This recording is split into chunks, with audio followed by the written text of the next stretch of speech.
you. Thank you very much. Thank you. Hey, Wisconsin. Thank you. Thank you.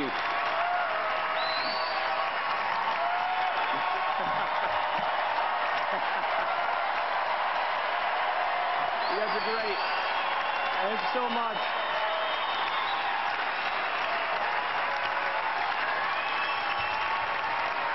Thank you.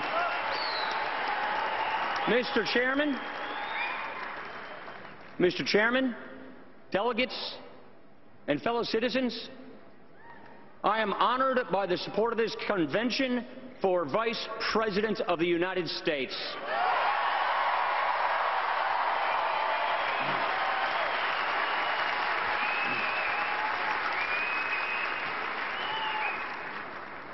I accept the duty to help lead our nation out of a jobs crisis and back to prosperity, and I know we can do this.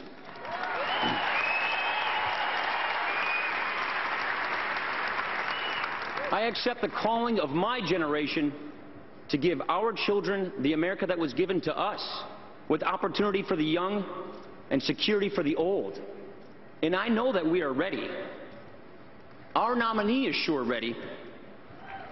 His whole life prepared him for this moment, to meet serious challenges in a serious way, without excuses and idle words.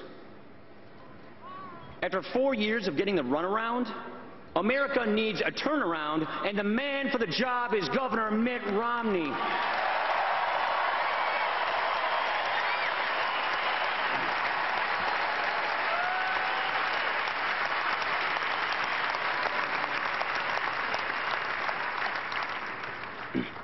I'm the newcomer to this campaign, so let me share a first impression. I have never seen opponents so silent about their record and so desperate to keep their power. They've run out of ideas. Their moment came and went. Fear and division is all they've got left. With all their attack ads, the president is just throwing away money. And he's pretty experienced at that.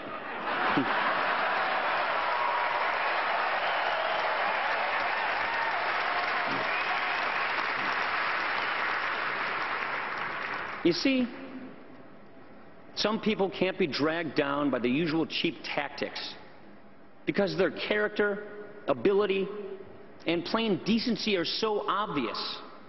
And ladies and gentlemen, that is Mitt Romney.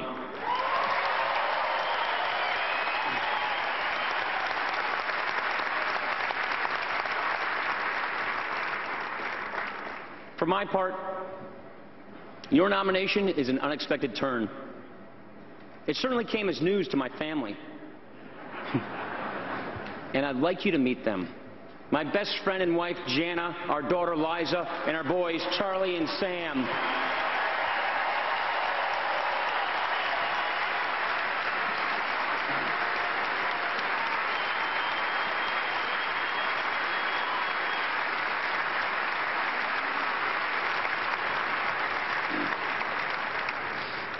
The kids are happy to see their grandma, who lives in Florida. There she is, my mom, Betty.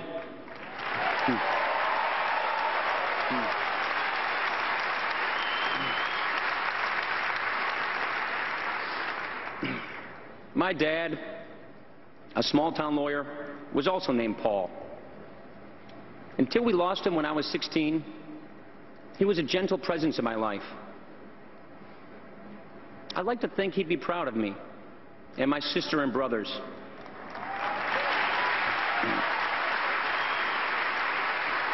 You know what? I'm sure proud of him and where I come from, Janesville, Wisconsin.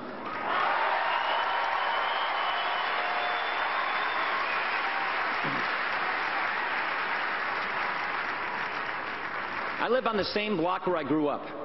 We belong to the same parish where I was baptized. Janesville is that kind of place. The people of Wisconsin have been good to me. I've tried to live up to their trust. And now, I ask those hardworking men and women and millions like them across America to join our cause and get this country working again.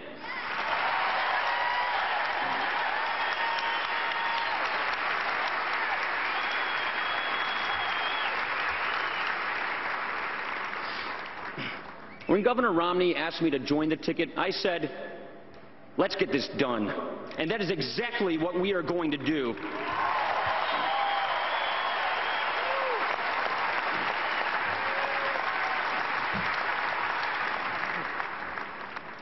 President Barack Obama came to office during an economic crisis, as he has reminded us a time or two.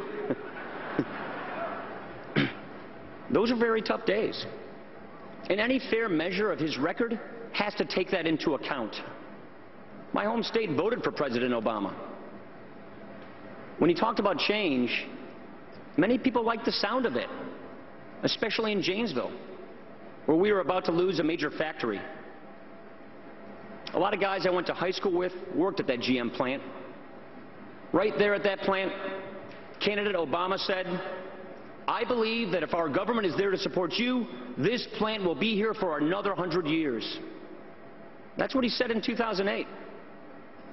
Well, as it turned out, that plant didn't last another year. It is locked up and empty to this day. And that's how it is in so many towns, where the recovery that was promised is nowhere in sight.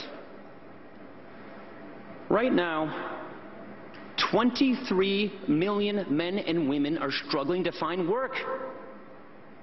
23 million people, unemployed or underemployed. Nearly 1 in 6 Americans is in poverty.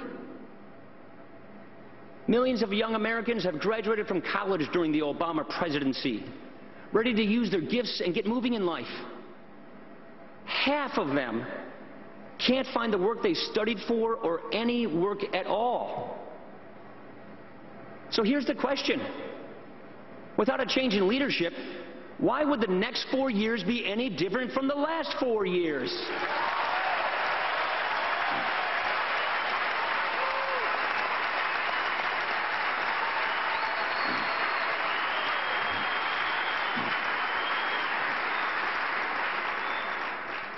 The first troubling sign came with the stimulus. It was President Obama's first and best shot at fixing the economy, at a time when he got everything he wanted under one-party rule. It cost $831 billion, the largest one-time expenditure ever by our federal government. It went to companies like Solyndra, with their gold-plated connections, subsidized jobs, and make-believe markets. The stimulus was a case of political patronage, corporate welfare, and cronyism at their worst.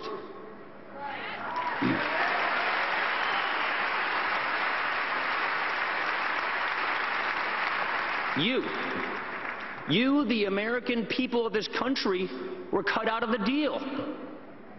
What did taxpayers get out of the Obama stimulus? More debt. That money wasn't just spent and wasted. It was borrowed, spent, and wasted.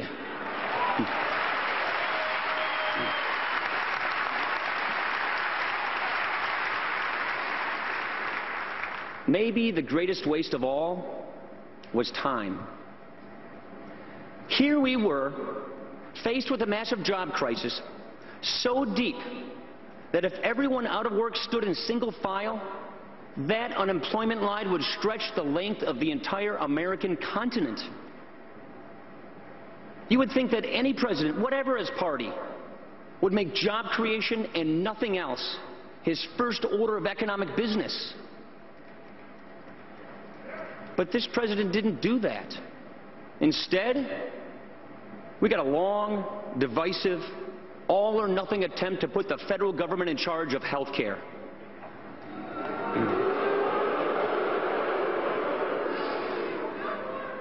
Obamacare comes to more than 2,000 pages of rules, mandates, taxes, fees, and fines that have no place in a free country.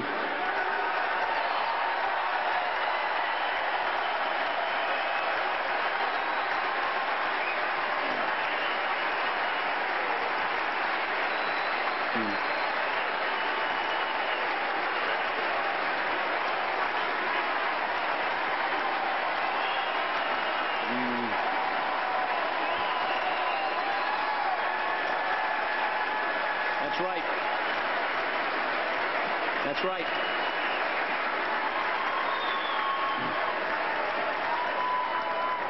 You know what? The president has declared that the debate over government-controlled health care is over. That will come as news to the millions of Americans who will elect Mitt Romney so we can repeal Obamacare.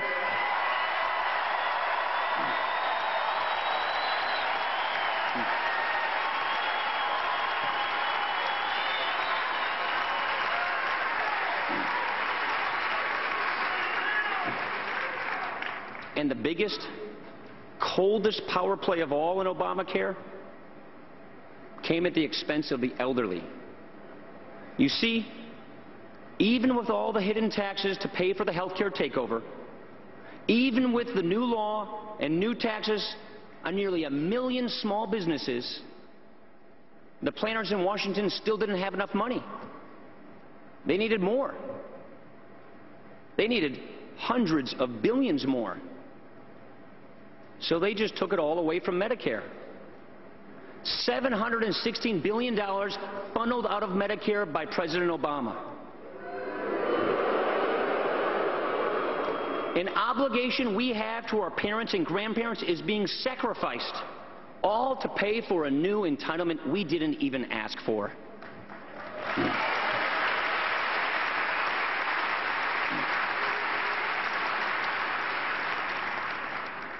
The greatest threat to Medicare is Obamacare, and we're going to stop it.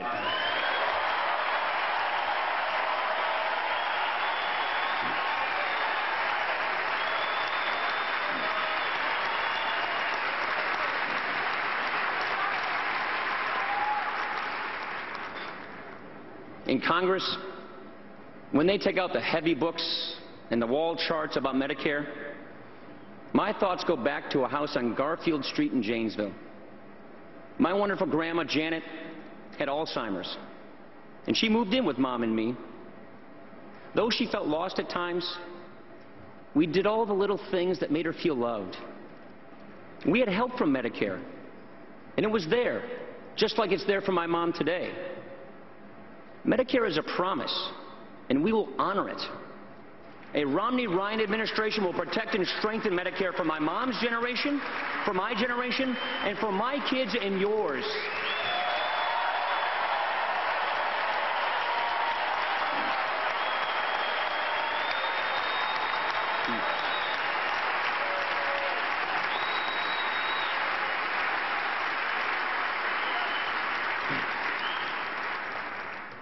So our opponents can consider themselves on notice. In this election, on this issue, the usual posturing on the left isn't going to work.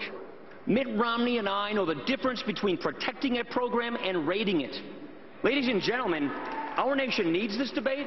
We want this debate. We will win this debate.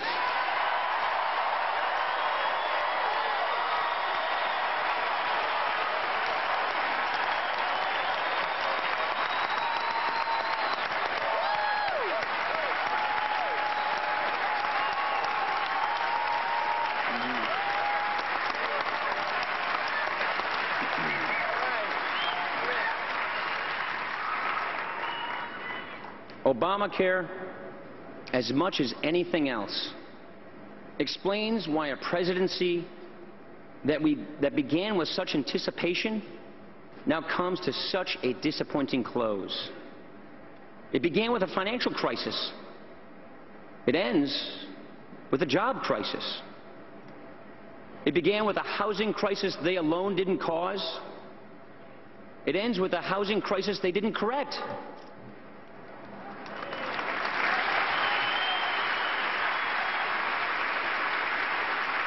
It began with a perfect AAA credit rating for the United States. It ends with a downgraded America. It all started off with stirring speeches, Greek columns, the thrill of something new. Now, all that's left is a presidency adrift, surviving on slogans that already seem tired, grasping at a moment that has already passed, like a ship trying to sail on yesterday's wind.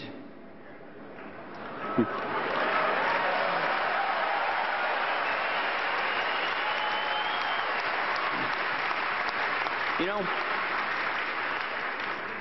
President Obama was asked not long ago to reflect on any mistakes he might have made. He said, well, I haven't communicated enough. He said his job is to, quote, tell a story to the American people. As if that's the whole problem here? He needs to talk more, and we need to be better listeners? Ladies and gentlemen, these past 4 years, we have suffered no shortage of words in the White House. What is missing is leadership in the White House.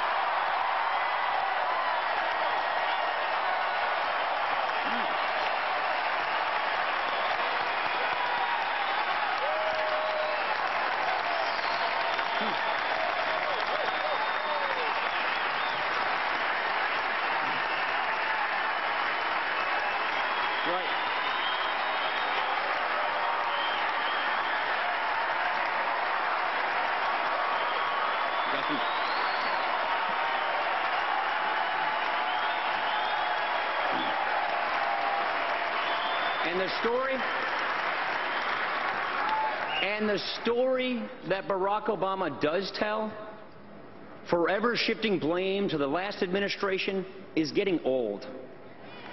The man assumed office almost 4 years ago. Isn't it about time he assumed responsibility?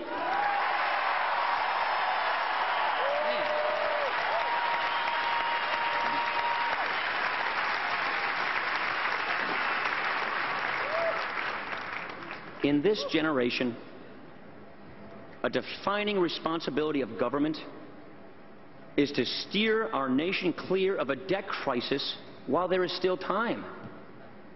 Back in 2008, candidate Obama called a $10 trillion national debt unpatriotic. Serious talk from what looks like a serious reformer.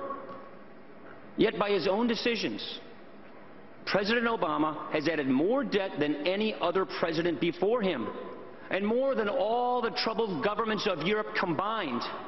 One president, one term, $5 trillion in new debt.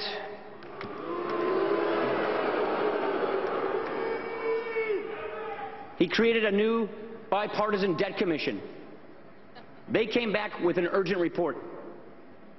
He thanked them, sent them on their way, and then did exactly nothing. Republicans stepped up with good faith reforms and solutions equal to the problems. How did the president respond? By doing nothing. Nothing except to dodge and demagogue the issue. So here we are, $16 trillion in debt, and still he does nothing. In Europe, massive debts have put entire governments at risk of collapse, and still he does nothing. And all we have heard from this president and his team are attacks on anyone who dares to point out the obvious. They have no answer to this simple reality. We need to stop spending money we don't have. Really simple. Not that hard.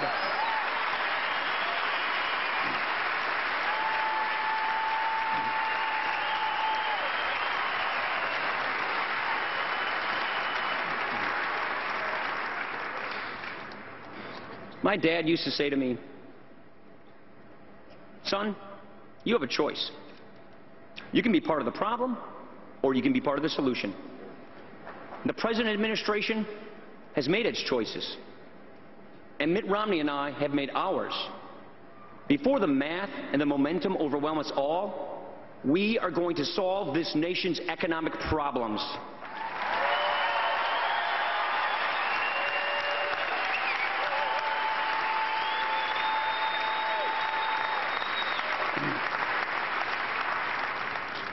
And I'm going to level with you. We don't have that much time. But if we are serious and smart and we lead, we can do this. After 4 years of government trying to divide up the wealth, we will get America creating wealth again. With tax fairness and regulatory reform, we'll put government back on the side of men and women who create jobs and the men and women who need jobs. My mom started a small business, and I've seen what it takes. Mom was 50 when my dad died. She got on a bus every weekday for years and rode 40 miles each morning to Madison. She earned a new degree and learned new skills to start her small business. It wasn't just a new livelihood. It was a new life. And it transformed my mom from a widow in grief to a small businesswoman whose happiness wasn't just in the past. Her work gave her hope. It made our family proud. And to this day, my mom is my role model.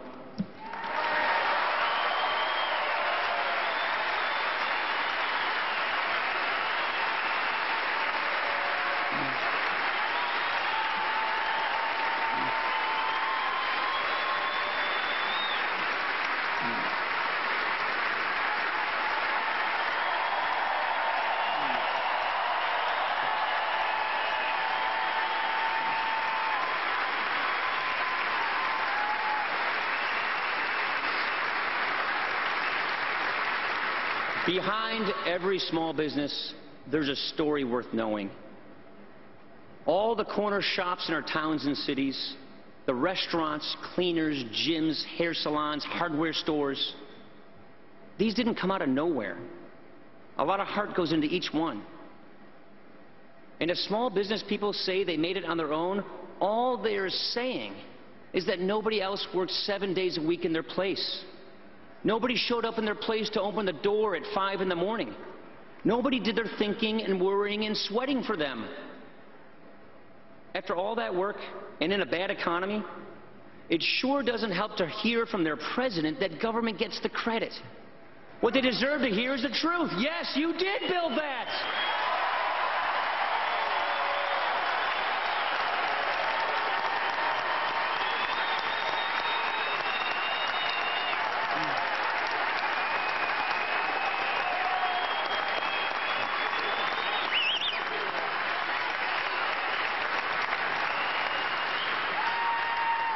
We have a plan for a stronger middle class with a goal of generating 12 million new jobs over the next 4 years.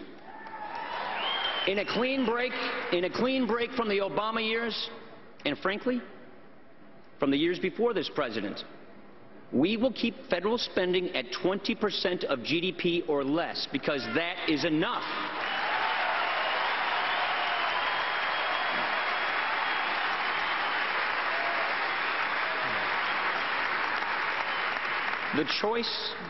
The choice is whether to put hard limits on economic growth or hard limits on the size of government. And we choose to limit government.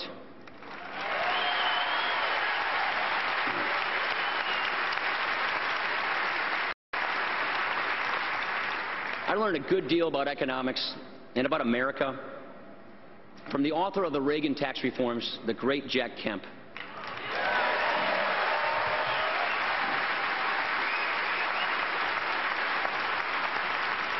What gave Jack that incredible enthusiasm was his belief in the possibilities of free people, in the power of free enterprise and strong communities to overcome poverty and despair.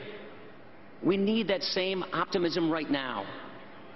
And in our dealings with other nations, a Romney-Ryan administration will speak with confidence and clarity. Whenever men and women rise up for their own freedom, they will know that the American president is on their side.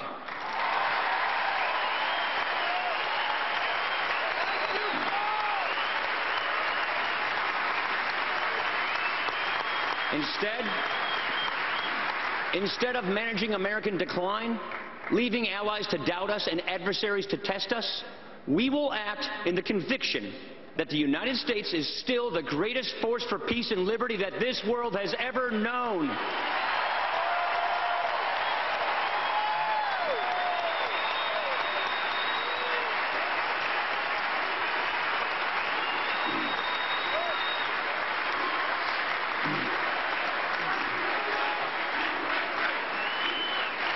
President Obama is the kind of politician who puts promises on the record and then calls that the record. But we are 4 years into this presidency. The issue is not the economy that Barack Obama inherited, not the economy that he envisions, but this economy that we are living.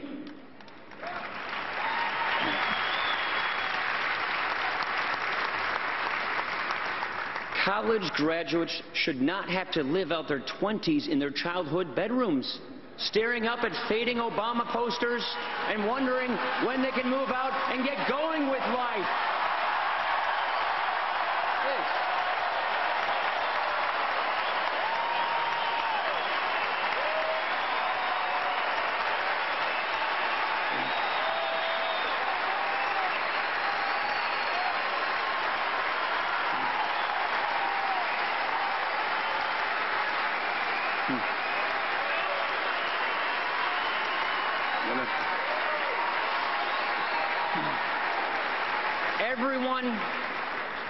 Everyone who feels stuck in the Obama economy is right to focus on the here and now.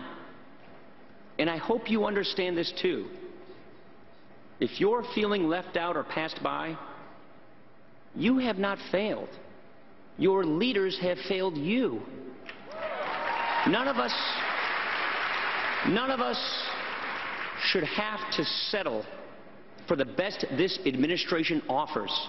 A dull, adventureless journey from one entitlement to the next, a government-planned life, a country where everything is free but us.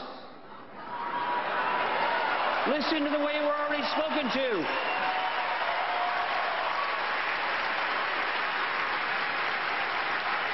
Listen to the way we are spoken to already, as if everyone is stuck in some class or station in life, victims of circumstances beyond our control, with the government there to help us cope with our fate.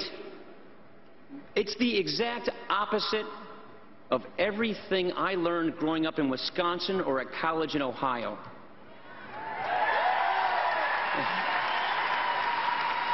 Now, when I was waiting tables, washing dishes, or mowing lawns for money, I never thought of myself as stuck in some station in life. I was on my own path, my own journey, an American journey, where I could think for myself, decide for myself, define happiness for myself.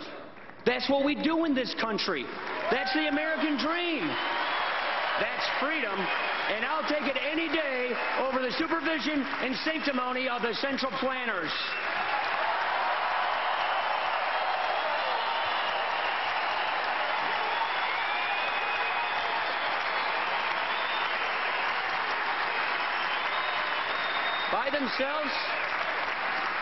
By themselves, the failures of one administration are not a mandate for a new administration. A challenger must stand on his own merits. He must be ready and worthy to serve in the office of president. We're a full generation apart, Governor Romney and I, and in some ways we're different. There are the songs on his iPod, which I've heard on the campaign bus, and I've heard it on many hotel elevators.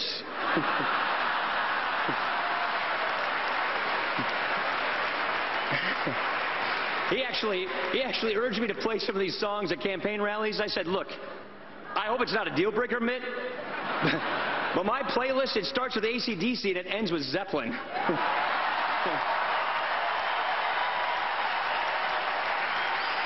Look, a generation apart, but that doesn't matter. It makes us different, but not in any of the things that matter. Mitt Romney and I both grew up in the heartland. And we know what places like Wisconsin and Michigan look like when times are good. We know what these communities look like when times are good, when people are working, when families are doing more than just getting by. And we know it can be that way again. We've had very different careers. Mine mainly in public service, his mostly in the private sector. He helped start businesses and turn around failing ones. And by the way, being successful in business, that's a good thing.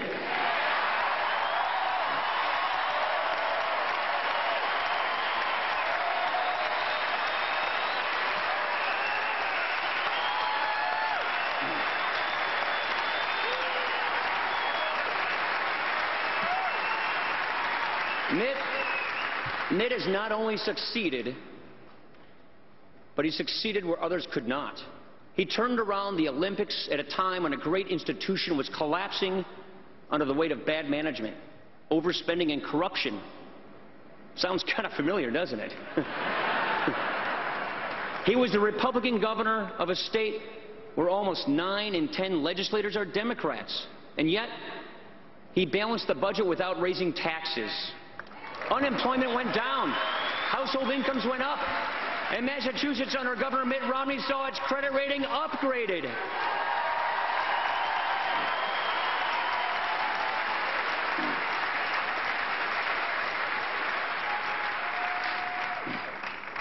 Mitt and I also go to different churches. But in any church, the best kind of preaching is done by example. And I've been watching that example. The man who will accept your nomination tomorrow is prayerful and faithful and honorable. Not only a defender of marriage, he offers an example of marriage at its best. Not only a fine businessman, he's a fine man, worthy of leading this optimistic and good-hearted country. Our faiths come together in the same moral creed. We believe that in every life there is goodness. For every person there is hope. Each one of us was made for a reason, bearing the image and likeness of the Lord of life.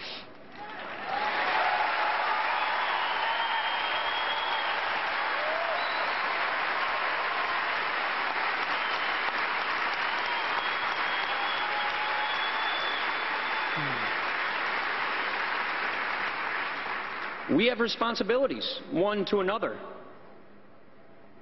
We do not each face the world alone. And the greatest of all responsibilities is that of the strong to protect the weak. The truest measure of any society is how it treats those who cannot defend or care for themselves.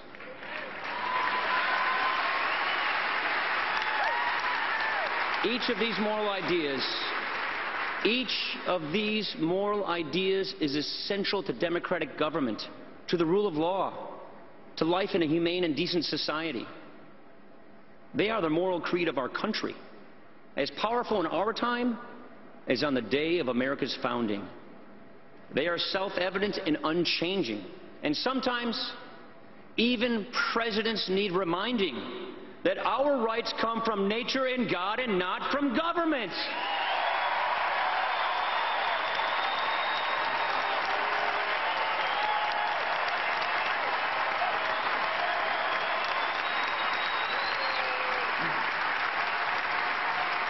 The founding generation secured those rights for us. And in every generation since, the best among us have defended our freedoms. They are protecting us right now. We honor them and all of our veterans, and we thank them.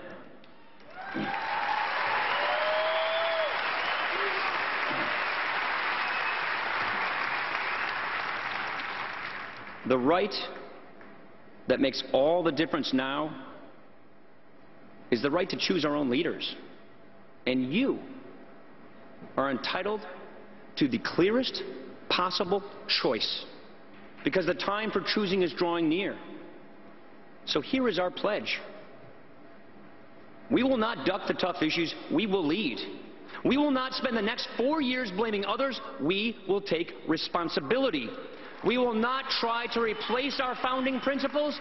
We will reapply our founding principles. The work ahead will be hard.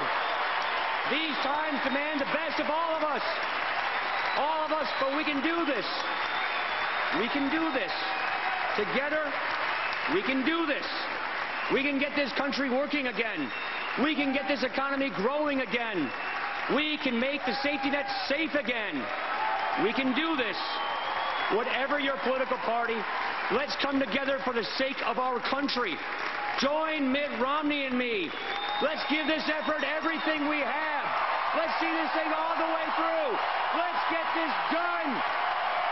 Thank you, and God bless you all. Thank you.